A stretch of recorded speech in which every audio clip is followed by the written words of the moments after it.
My name is MacKenzie Moon Ryan, and I'm Associate Professor of Art History at Rollins College. I'm also guest curator of the exhibition African Apparel, Threaded Transformations Across the 20th Century at the Cornell Fine Arts Museum in Winter Park, Florida. I'm sitting here with Norma Canelas Roth, from whose extensive collection this exhibition is primarily drawn. I am so very pleased to be here with MacKenzie. I am also happy to be a lender to this exhibition that MacKenzie and her students assembled from my collection. It was a joy to work with MacKenzie. She came up with the idea of this show. It was her idea to bring students to do a show on African textiles that would include her classes, that would bring ideas about African art that were fresh and that could use something outside of the traditional way of looking at African garments and African way of life. This exhibition has been a labor of love. My own area of expertise is in African textiles and the clothing that people wear across East Africa, primarily women. And so when Norma approached me about this undertaking, I nearly bit her hand off. I was so touched that somebody was also shared my intellectual love of this material culture. And for her to be an alumna of Rollins College and to live locally and to invite us into her studio space and trust me with this undertaking, I only hope I did it justice. To say nothing of the two students I brought with me. In our intellectual development of this exhibition, we really wanted individual objects to be able to speak for themselves. But we also wanted to group them in concepts that brought out some main narratives we wanted to tell the general public and replace some of the negativity that they may have inherited about their knowledge of Africa from the media or wherever else we are or aren't getting our information these days. And so it was important to us that the three sections of the exhibition tell stories that are lesser known. One, global interactions. Sometimes Africa is presented as though it's hermetically sealed, but really it's been a dynamic global partner from the very beginning. And the objects in this section aim to tell that story of integration into the wider world through trade, economics, politics, even religious exchange. Another section of the exhibition, generational conflict and continuity, tries to address the handing over of traditions, but also the remaking and perhaps the interruption and the creation of new traditions as the 20th century in this exhibition went on. But of course, this is a theme that goes back to time immemorial. The third section, gendered realities, aims to show that a lot of these textiles and items of adornment are made through the labors of men and women, perhaps with separate tasks, but both are needed to create the finished object.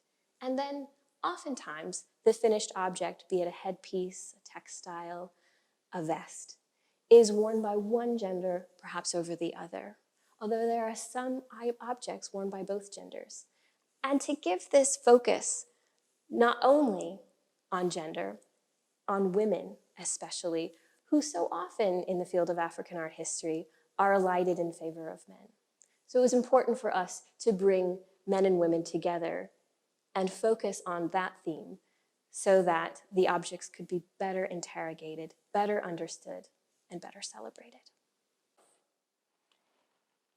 MacKenzie came up with the idea of going through the collection and selecting works that she and her two students Morgan and Christina selected, they photographed the works, they measured the works, they took these back to the school and went through reams and reams and reams.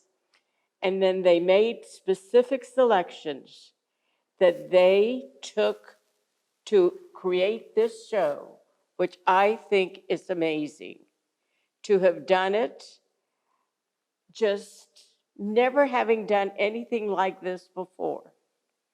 I think it is just a testament to MacKenzie as a professor, as a curator, to Rollins as a creative force, because very, very few museums, schools would be willing to trust a young professor, curator to do something like this.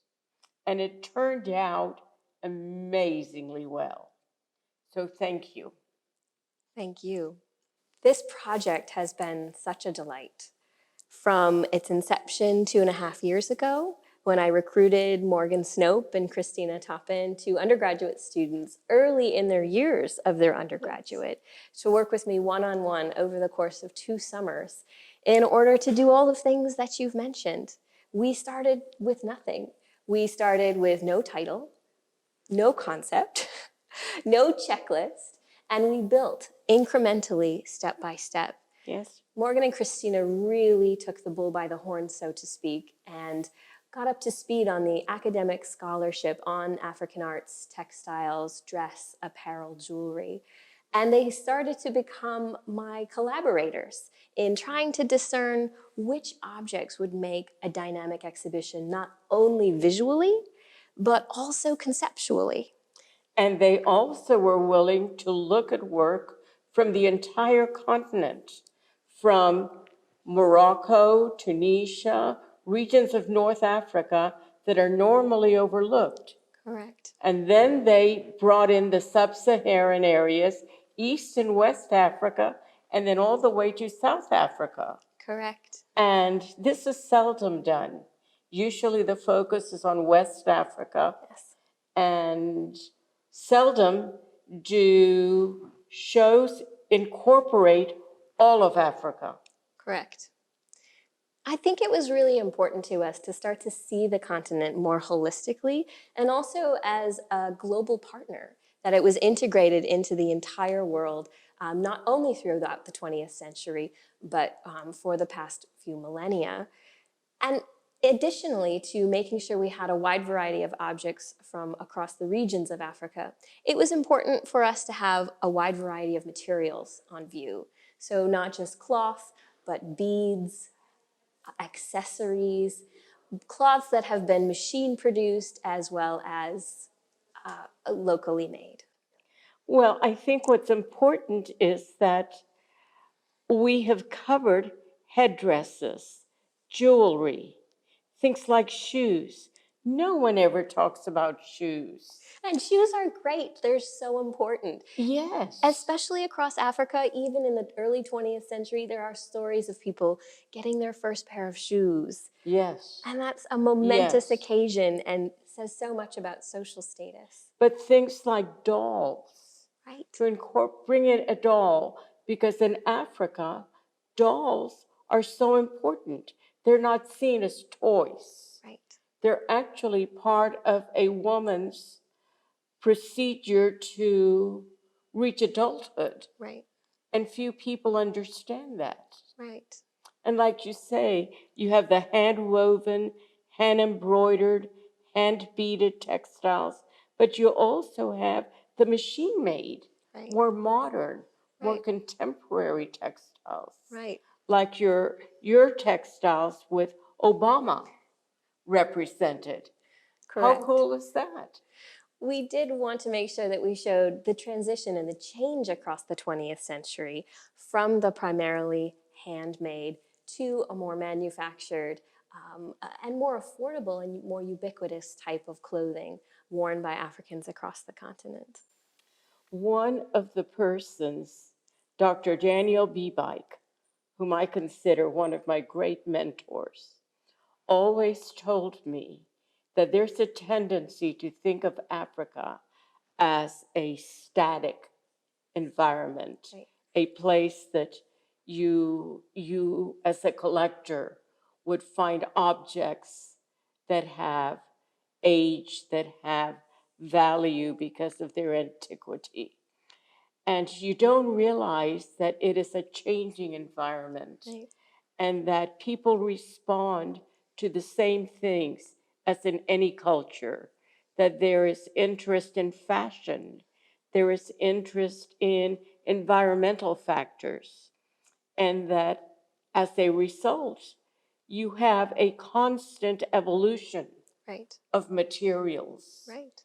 And thus you have a changing system where what may be seen today as important is not what is important 10, 20, 30 years later. Correct. And so I think you have really tried to point to this Right. in your show. Right. So often Africa is glossed as unchanging, and we wanted to meet those assumptions where they are and show how generational needs and wants change over time. And sometimes that erupts in conflict across generations, Yeah. but you also have great continuities across the generations. So to embrace what things persist and what things remain in vogue and important to people, but with perhaps tweaks like the shift from glass beads to plastic beads. Yes. In the 1970s. Same impulse, sometimes very similar garments, but a change in material. And sometimes you have eruptions of conflict, be they religious, political, when things are being remade and rethought about. And one of the great examples of this would be, of course, with the post-colonial movement and independence in the 1950s and 1960s, and how those ripples really went worldwide with movements across the world of Pan-Africanism, Black is beautiful, and really pride in Black heritage. So those stories are all embedded in this exhibition through individual objects, and we wanted to make sure we told African stories, but ones that resonate globally. What I find so interesting is that a show of this size, because it's not a large show, No?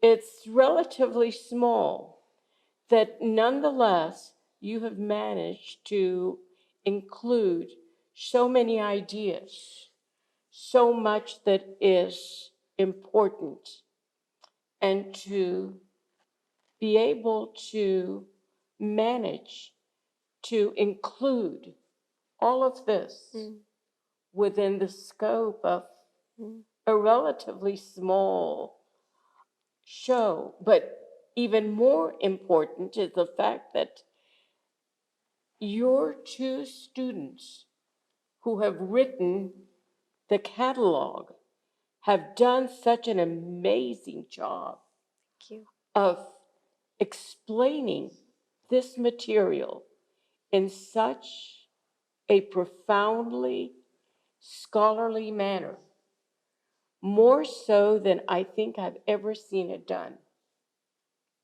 I am very proud of them. Thank you. I'm so proud of them too. This is my calling, to be a professor, to be a teacher, and there's nothing better than when you see your students rise to the challenge of a professional exhibition and publication and ensure that their research and their writing and their eloquence with which they express their ideas is impactful but also accessible. When Bill and I read the catalog, because we both read it, we were so delighted and so impressed with the eloquence of their writing and the depth of their research. I mean, to have done this work along with all their other work in such a short time is truly impressive. It's very, very impressive. And that speaks very highly of you, my dear. Thank you. I mean, I am very proud of you too. Thank you. Thank you. I think it was important for me to share this opportunity and to help train the next generation of scholars and museum practitioners. Because it's all well and good for me to do a show and for it to be sort of a drop in the bucket, but how amazing an opportunity to be able to foster and mold and guide. And you know they're going to outstrip me if they haven't already. Oh, listen, I cannot wait to see what the future has in store for these two girls. They will light it on fire. I think so. I think the great utility, too, of working with students who are new to the area of African art and African adornment is that they remember what they didn't know. And they understand how best to bridge that gap in the public's knowledge to get to that scholarly audience. And they're very facile with how to explain these deep and complex ideas so that their parents, their siblings, their friends are just as excited about this exhibition and the ideas we've tried to pack into it as they became. I remember when I first met them, when you first brought them to see works, I thought, oh my gosh, they're just kids. And they don't know very much. And they at first looked around like, oh my God, there's stuff everywhere. And we started pulling out boxes and looking through things, and they were oohing and awing, and it was, but they caught on very quickly. Fast learners. Very, very quickly. Yes. And they were rapid note takers, and they were photographing everything. And what really impressed me, they learned very quickly how to wrap everything and put it back in the boxes. Right. With all that acid-free paper. Right.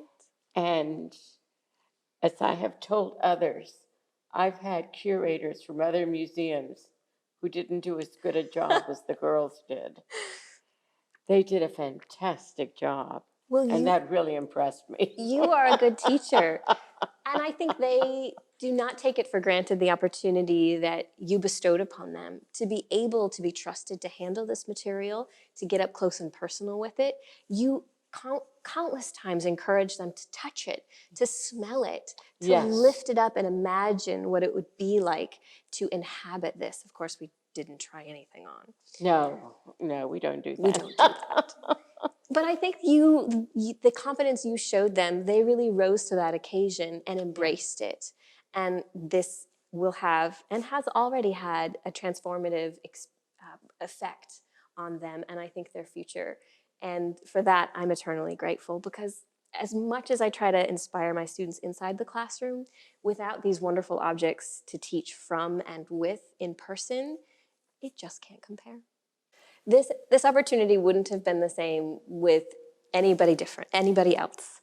I think the brain trust that we created, the ideas that came together, the lobbying of different artworks and different concepts, and even down to the display of the gallery, and what things should be near one another, and what conversations could we create by not only the selection of objects, but by their display.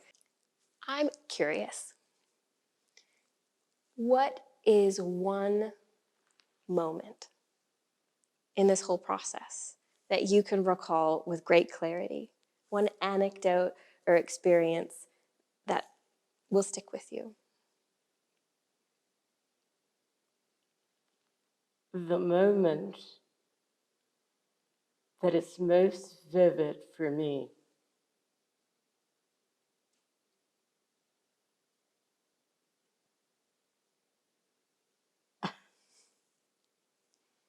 was when I walked in here the afternoon that the show opened, and I saw the work the way you had exhibited it.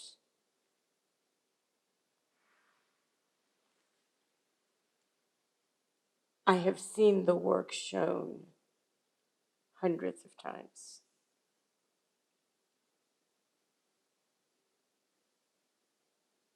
But the way you positioned the pieces, the creativity,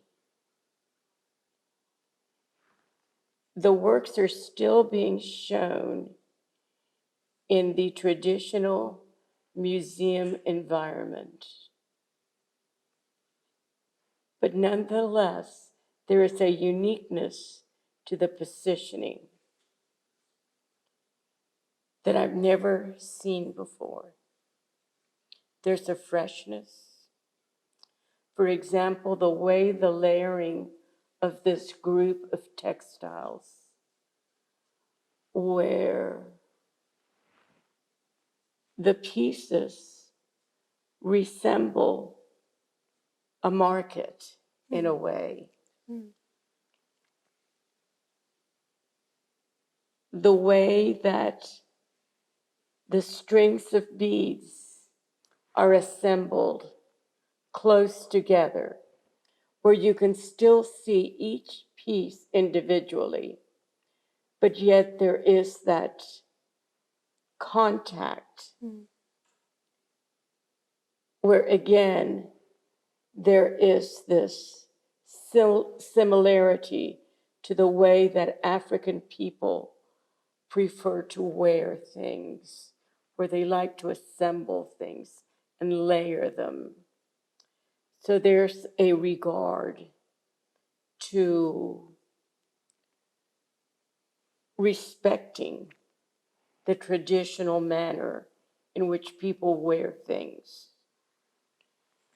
The way in which the Herero costume has been totally assembled by the way a Herero woman would wear it, with beads and headdress, that is so beautiful and so unexpected. These things all put together, yet the respect, for example, for the Royal Cuba belt, the Yet belt. So there's still this traditional museum respect for the objects, but there's also respect for the way that there's this African aesthetic that you have respected. And I really, really liked that. Thank you. So I think that was my surprise and what I cherished. That's very gratifying for me because that was the end, right? And I'm so thrilled that you were happy with the outcome. I was very, very happy with that. And it was truly unexpected. You have very high expectations. So And I have seen the work shown very beautifully before. I'm glad. It deserves it. And there's something different about the way that you have chosen to respect the pieces that shows a great deal of personal thought. It wasn't accidental. No, this has been a labor of love. And I think for so long as a student and a graduate student and as in my formative years as a professor, you absorb a lot. You absorb a lot. Yeah.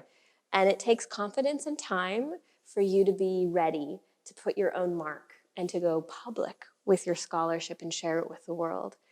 But it was good timing because I think I developed the desire, the want, because whatever this project called for, I was ready to give it.